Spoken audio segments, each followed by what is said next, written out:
Welcome back. Welcome back to Breakfast with Tiffany. I feel like we need to start with a little inventory. Not a deep clean, not a deep dive, not a purge, not one of those, Sundays where you take everything out the closet and halfway through you just sitting on the floor regretting every decision you ever made. Just, a little check, a little inventory.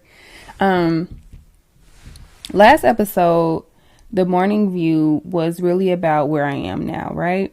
About slowing down, about learning that I don't have to rush through my life just because I know there are other things that I want. And I said something in that episode that has really stayed with me. And that's that I don't have to abandon my life to improve it. And so I've been really thinking about that, because when you stop rushing, when you stop projecting yourself 6 months ahead, a year ahead, 5 years ahead, when you stop treating your current life like it's just the waiting room for the life you actually are excited to live, or, the life you actually want, you start noticing things. You start noticing yourself. And I don't just mean habits. I mean like the pieces of you, like what makes you you. The things you like, the things you're drawn to, the things you've carried since you were a small child without ever really asking why. And I started thinking, what's actually on my menu? Like, what am I actually working with? Like, what are the ingredients that made me? What are the pieces of me? What did I inherit? What did I absorb? What did I watch growing up that quietly shaped what I thought womanhood could look like? Because sometimes we talk about becoming like we started with an empty bowl, like it's just a clean slate, everything is empty, like one day you just woke up and was like, okay, today I'm becoming a woman.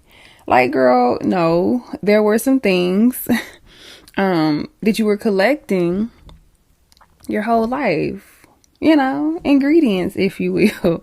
Somebody handed you something, somebody modeled something, a movie showed you something, a woman in your life, a woman in your family showed you something, a song gave you language, a character gave you permission, a place made you curious, a friendship taught you sisterhood. And sometimes the things we were fascinated by when we were younger was really showing us pieces of ourselves that we hadn't even met yet. So today, I want to talk about some of mine. And this might sound random. Because we've got Barbie. We just gonna start right there. Honey, Barbie, Aunt Viv, the Spice Girls, women from old Hollywood. And somehow all of those people, we know Barbie ain't real, but all of these people are sitting at the same breakfast table in my head, which sounds a little chaotic and crazy, but also very on brand for me. But seriously, when I think about the woman I am now, and especially the woman I'm becoming, I can see traces of all of them. And that fascinates me, because sometimes we think influence has to look obvious. Like somebody sat you down and said, this is what womanhood is. This is what it ain't. This is what you need to do. But sometimes influence can be a lot quieter. Sometimes it's what you kept watching on repeat. It's what made you pause. Sometimes it's the character you secretly wanted to be. And I think Barbie was probably one of the first examples of that for me, because Barbie could literally be anything, like literally anything. Barbie was a doctor, a teacher, a veterinarian, an astronaut, pilot. What else Barbie had going on? Barbie literally could be anything. She had a dream house, little mini mansions here and there, little townhouse, cars, clothes. She traveled. She had friends. she had multiple jobs. And sometimes Ken was around. Sometimes Ken was not important. And honestly, just iconic, okay? Like, come on. But what I think I took from Barbie wasn't like the girly pink stuff. It wasn't the clothes, although, I mean, I do love a little, a little cute little fit every now and then. It was possibility. It was the idea that you did not have to be one thing. That being a woman didn't mean picking one box and just living there forever. I think that matters to me more now than it probably ever did when I was little, because I have so many versions of myself. I've been a teacher. I've been a director. I've been a business owner. I'm a mom. I founded a nonprofit. I'm a podcaster. I love travel. I love history. I like being somewhere in Europe, drinking something cute, looking at old buildings, wondering who lived there 400 years ago. Like, just a straight nerd, okay? I also like being at home. I like softness. I like structure. I like leadership. I like creativity.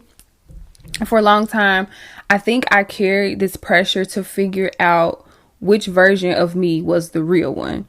Like, okay, pick one, pick a lane. We're either this or we're that, but we can't be all of these different things. To be honest, the answer is all of her. Like, all of that. I encompass all of those things. And I know we live in a world that tells you to niche down, and in business, okay, sure, I understand. But as a human being, I don't want to niche myself. I don't want my life reduced to one adjective. I don't want to be somebody who says, well, I used to be that, so now I can't be this. And I think Barbie gave me a very early visual of reinvention. Reinvention because there is more of you to explore. And that feels very connected to this season. Because I'm not trying to run away from the life that I have. I'm not trying to become some completely different woman. I think I'm becoming more of the woman who has been there the whole time. There are parts of me now that little Tiffany would absolutely recognize. She'd probably be like, oh, okay, yeah, that's, we've always enjoyed that. Like travel, for an example, little me would not be shocked at all. She would be like, oh, okay, yeah, where all have we gone? And don't forget, we still want to go here. Like, passport ready and all. Like, yeah, little Tiff has always been committed to traveling and seeing the world. Yeah, so I think Barbie definitely influenced me in that way. And then we have Aunt Viv, and I'm talking about, let me be clear, the original Aunt Viv. No shade to Sister Daphne, no shade to her, but Vivian Banks, the darker skinned one, because there was just something about her, something about the way she carried herself. She was intelligent, educated, cultured. She was a mom, a wife, a bomb aunt, but she was also very clearly a woman. And I think that distinction matters, because sometimes women are introduced to us through their relationship to everybody else, if that makes sense. Like, she's somebody's mother, she's somebody's wife, she's somebody's daughter, she's somebody's caretaker. But there was something about Aunt Viv where you could still see her. She had interests, opinions, history, ambition. She had presence, and she could be very loving and still have a boundary. She could nurture you and also tell you that you were doing too damn much. And I love that about Aunt Viv. Because the older I get, the more I understand how powerful it is for a woman to remain connected to herself. Motherhood can take up a lot of space. Work can take up a lot of space. Relationships can take up a lot of space. Responsibility can take up a lot of space. And if you're not careful, you can become excellent at taking care of everyone and completely unfamiliar with yourself. 'Cause baby, I've been there. And I don't want that. I don't want that anymore. And we got rid of that. That's over and done with. I want the people I love to experience me as someone who loves them deeply, but I also want them to experience me as a woman who belongs to herself. That is very important to me. And I think Aunt Viv was one of those early images where I got to see that. A woman with a life, a mind, a history, a presence. She wasn't asking permission to be intelligent. She wasn't pretending not to know things so somebody else could feel more comfortable. She wasn't shrinking. Aunt Viv did not shrink. Okay? She did not shrink her personality at all to make the room easier for everybody else. Like, she was that girl. And come on, West Philly, she had a little, you know what I mean? Like, yeah. Like that right there, that one is still in the recipe. Yeah, keep that ingredient. Yeah, we need that. Definitely need that. And then there's the Spice Girls. Oh my God. And these are influences, for me, the earliest influences that I can remember. So from birth to like age 6, like these were, you know, because we all know Beyonce and Destiny's Child were definitely heavily influences for me growing up. But so the Spice Girls, pop music, platform shoes, the what is it called? The what do they call that? Union Jack, like their flag or whatever. The England. Yeah, don't let me stop making up stuff. But I think it's called like Union Jack. But those cute little dresses that they used to wear, it was loud, very loud, colorful, chaotic, but like cute. Girl, yeah. But underneath all of that, there was an intended message, I think. And the message was about individuality. You had 5 women, 5 completely different personalities, and they were all allowed to belong. You had Baby, Scary, Sporty, Ginger, and Posh.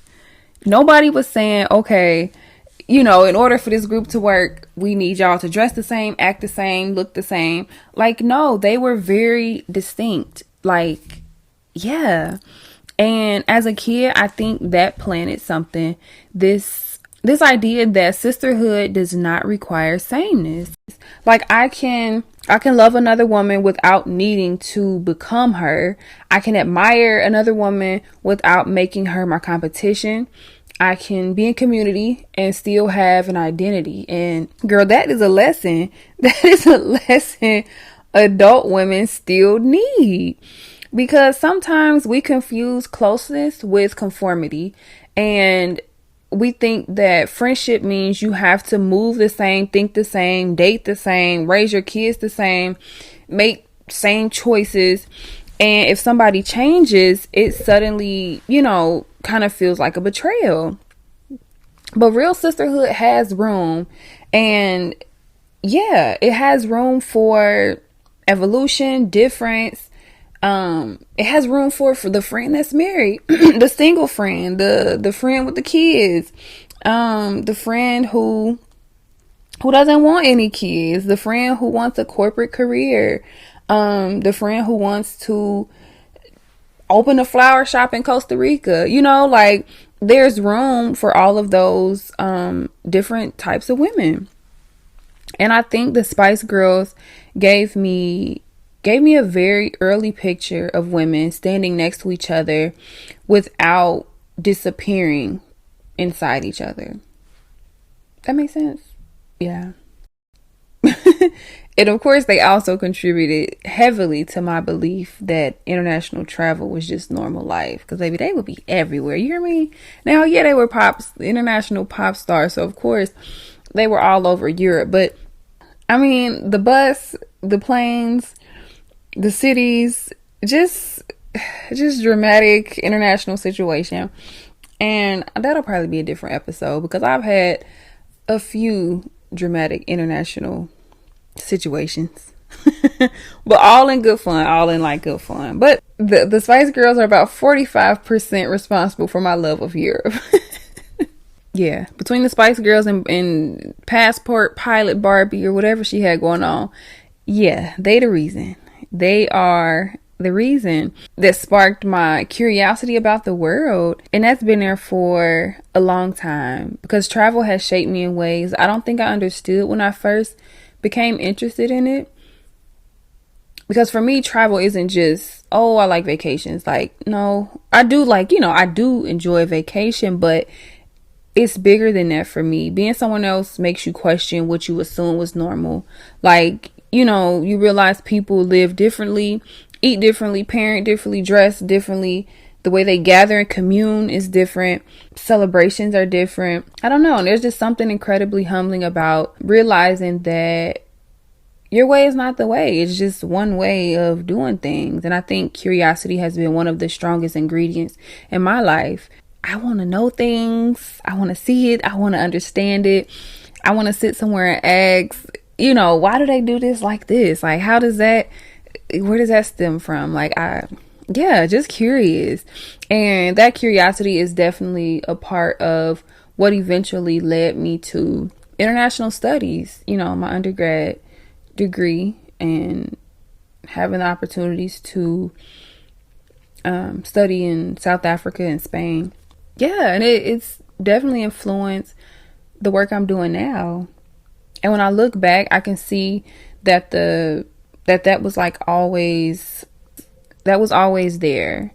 And that's what I mean when I say sometimes the things you're drawn to are showing you pieces of yourself you haven't met yet. Because little Tiff didn't know all of that. She just knew the world looked big and she wanted to see it. And then y'all know, I'd be remiss if I did not talk about old Hollywood. Ooh, girl, that 1950s. Really, I would say as early as maybe 1925-ish, 30. Definitely has influenced my life. And I know 1950s Hollywood was very problematic. I'm not romanticizing the entire era. Yeah, but it was just something about those women, like the glamour, the intentionality, the way they entered a room, the gloves, the gowns, the hair, the lipstick, honey, the eyebrows, just the drama, like just very much so theatrical. Like, girl, don't get me started. Don't get me started. Like, everything just looked like they had somewhere to be, even when they were just sitting on a couch. Like, and I think what fascinated me wasn't necessarily like the perfection of it all. It was just like the ritual. Like, they made things feel like an occasion.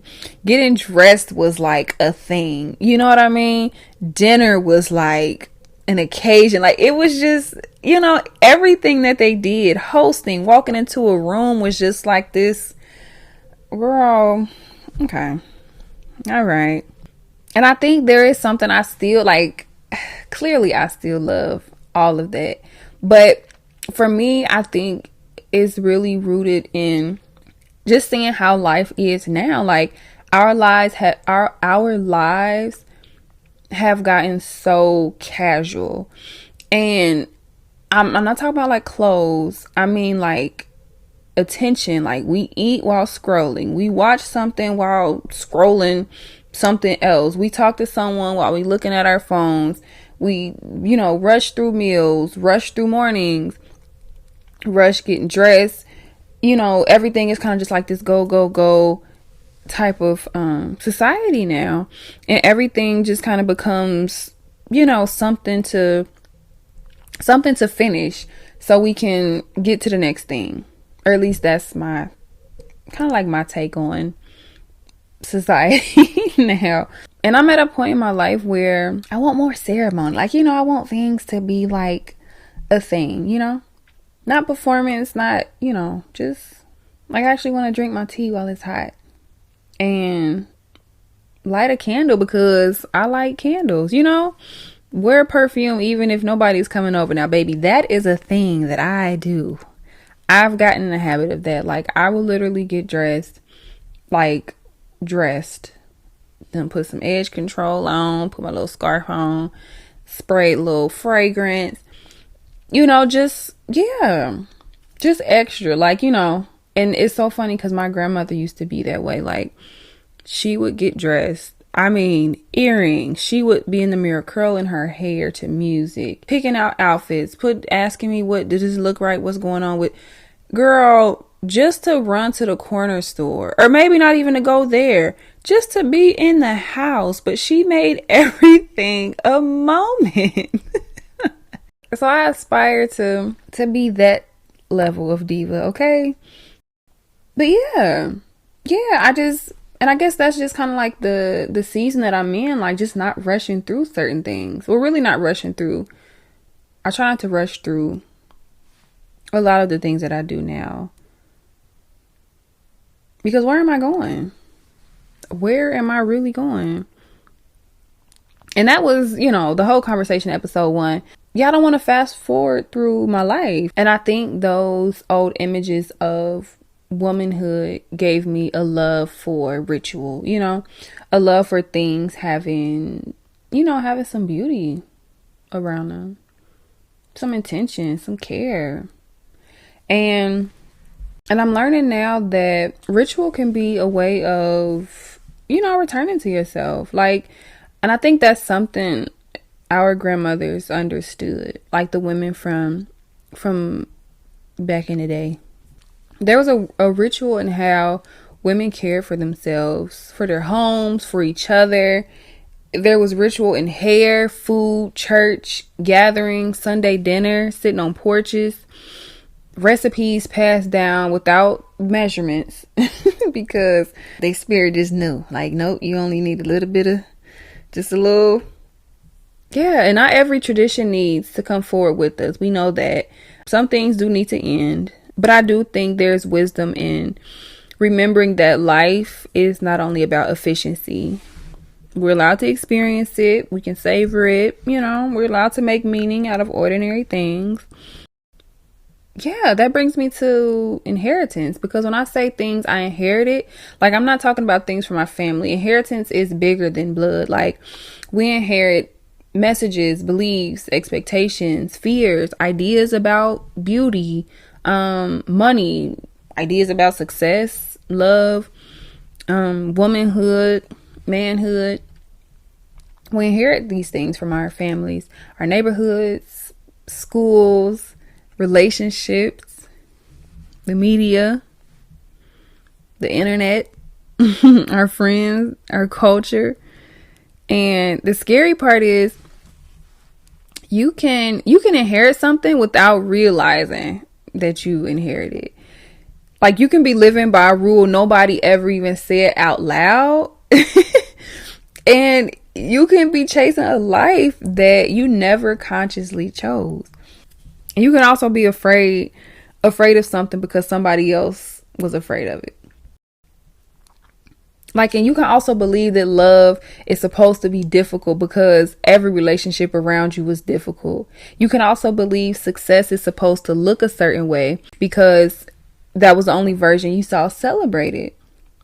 And then one day you get still enough to ask, wait, where'd this come from? Who put this on my plate? Was this mine? Did I choose this? Do I even like this? Because I think adulthood is a lot of realizing that somebody has been fixing your plate for you. And at some point, you get to make your own plate. And I know that sounds simple, but it's not, because some things are familiar, and familiar can feel like truth. That's what makes discernment difficult. You can mistake familiarity for alignment. And you can also mistake something being normal to you for it being healthy for you. You can mistake something being inherited for something being required.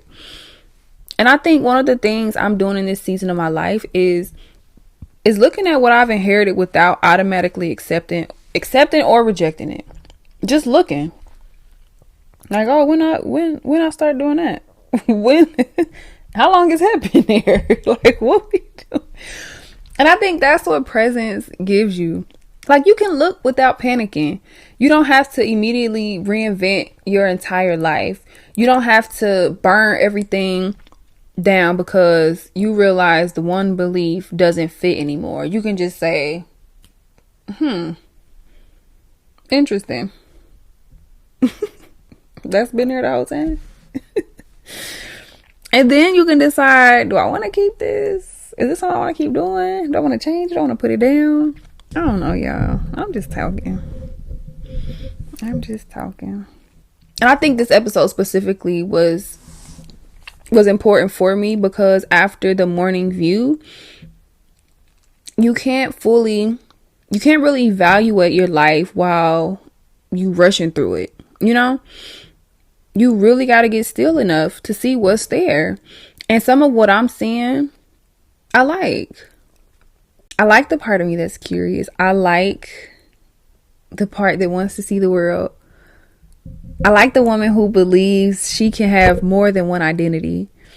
The woman who values sisterhood. Like, I like that. I love a good friend. You know what I mean? I like the woman who wants life to feel intentional, who loves beauty, you know? The woman who can nurture people without disappearing. Like, those ingredients, yeah, I'm gonna keep them. I'm definitely gonna keep them. But then there are some other things that I've been noticing about myself. Things that I've learned, repeated, tolerated, things that I thought were love, things I thought I needed, things I thought made me more desirable, things I thought I needed to prove. Yeah, those ingredients, the expiration date on them expired, so we're gonna go ahead and throw them out. We gonna throw them out. Because the older I get, the more I understand that becoming isn't always about adding. Sometimes becoming is subtraction. Like, we taking some, sometimes it's not a new morning routine, it's a boundary. Sometimes it's not a new affirmation. Sometimes it's not calling him back.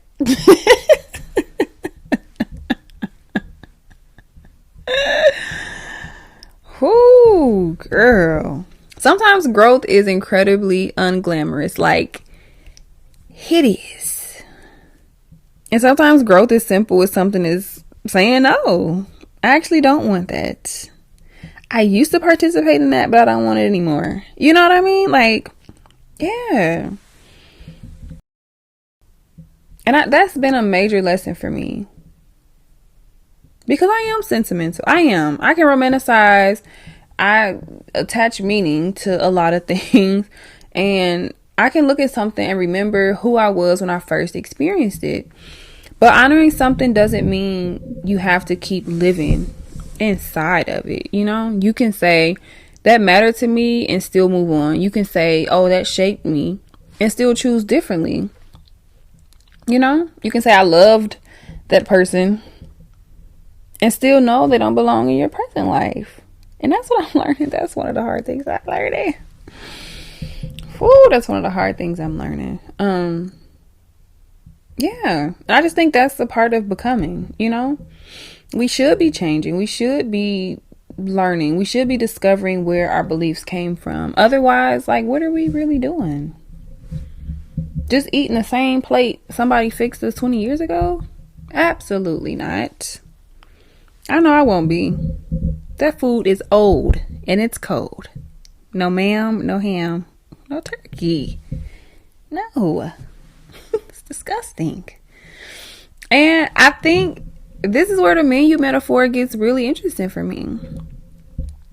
Because I'm learning that I have an appetite and I have preferences, standards, the things that nourish me. And I also have things that I can enjoy without making them a lifestyle. And that takes maturity too. Everything you like, I'm learning that everything that I like does not need full access to me. That applies to food, people, entertainment, relationships, habits, like literally everything. Some things are appetizers, a little dessert, maybe a whole meal, Some things probably should never made it out the kitchen. And I don't know, that realization connects very deeply for me. And it connects to clarity. Like, just being clear. Just being clear about some things. Yeah, and once you become clear, you realize everything don't belong on your plate. Whether it had an influence on you at a point in time or not. I think there's something beautiful about honoring what shaped you without being controlled by it. Barbie can stay, Aunt Viv can stay, the Spice Girls can stay, curiosity, sisterhood, the passport absolutely stays. But there are other ingredients that I can lovingly say, we don't need that anymore. And maybe that's what becoming actually looks like. Not becoming somebody brand new, but getting more honest about the recipe. Yeah. So what's on your menu?